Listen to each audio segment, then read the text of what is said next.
नमस्कार, मैं हूं आपके साथ शिप्रा झा और आप देख रहे हैं न्यूज 18 बिहार झारखंड का डिजिटल प्लेटफॉर्म। अमेरिका और ईरान के बीच हुए युद्ध विराम समझौते के बाद शिपिंग कंपनियां होर्मुज स्ट्रेट में तेल टैंकरों की आवाजाही फिर से शुरू होने को लेकर आशा से भर गई है। भारत समेत एशियाई देशों की रिफाइनरियों ने कच्चे तेल की लोडिंग के लिए शिपिंग कंपनियों से बड़े टैंकरों की मांग बढ़ा दी है। हालांकि युद्ध विराम फिलहाल बस 14 दिनों का है और जिस संख्या में खाड़ी में जहाज फंसे हैं उसे देखते हुए लगता नहीं कि इतने कम दिन में होर्मुज का ट्रैफिक खत्म हो पाएगा। ऐसे में नए टैंकरों के होर्मुज से गुजरने पर कई सवाल खड़े हो रहे हैं।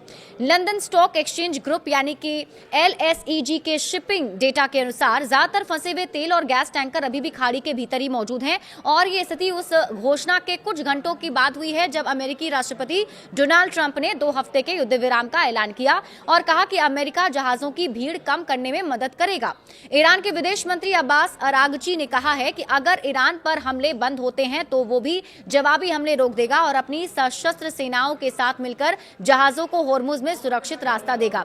शिप ट्रैकिंग कंपनी केपलर के अनुसार मंगलवार तक स्ट्रेट में करीब 187 भरे हुए टैंकर मौजूद थे जिनमें लगभग 72.2 करोड़ बैरल कच्चा तेल और रिफाइंड उत्पाद थे। फर्टमैक्स FZCO के ग्लोबल हेड ऑफ रिसर्च डेजिन ली के अनुसार खाड़ी में 1000 से ज्यादा समुद्री जहाज फंसे हुए हैं और सामान्य हालत में भी इस ट्रैफिक को खत्म करने में 2 हफ्तों से ज्यादा समय लग सकता है। उन्होंने कहा कि 14 दिन की अवधि इतनी कम है कि इसमें बाजार में भरोसा पूरी तरह बहाल नहीं हो पाएगा। खासकर अरब खाड़ी के लोडिंग रूट्स पर अभी ये भी साफ नहीं कि जहाजों और चार्टर कंपनियों को होर्मुज में रास्ता तलाशने के लिए क्या कदम उठाने होंगे। उन्होंने ये भी कहा कि कई बड़ी शिपिंग कंपनियां इस वक्त इंतजार कर रही है और देख रही है कि युद्ध विराम कितना स्थिर रहेगा। जब उन्हें युद्ध विराम की स्थिरता पर भरोसा हो जाएगा वो तभी अपने जहाज खाड़ी में भेजेंगी। वहीं चीन ने ईरान के राजदूत अब्दुल रेजा रहमानी फाजली की माने तो खाड़ी में 3000 से ज्यादा जहाज समंदर में फंसे हुए हैं और होर्मुज स्ट्रेट से गुजरने का इंतजार कर रहे हैं। उन्होंने कहा कि ईरान होर्मुज पर पड़ रहे प्रेशर को कम करने की कोशिश करेगा और जहाजों को वहां से गुजरने देने के लिए कदम भी उठाएगा। हालांकि उन्होंने कहा है कि होर्मुज स्ट्रेट पूरी तरह तभी खुल पाएगा जब अमेरिका के साथ बातचीत के अच्छे नतीजे निकलेंगे। अब होर्मुज से निकलना अभी भी खतरनाक बना हुआ है।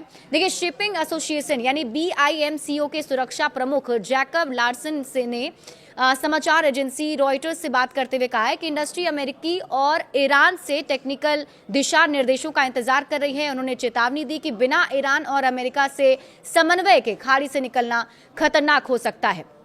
28 फरवरी को शुरू हुई अमेरिकी और इजराइल हमलों के जवाब में ईरान ने इस स्ट्रेट को बंद कर दिया था जिससे वैश्विक तेल और LNG सप्लाई का करीब 20% प्रभावित हुआ और ऊर्जा कीमतों में भारी उछाल आया।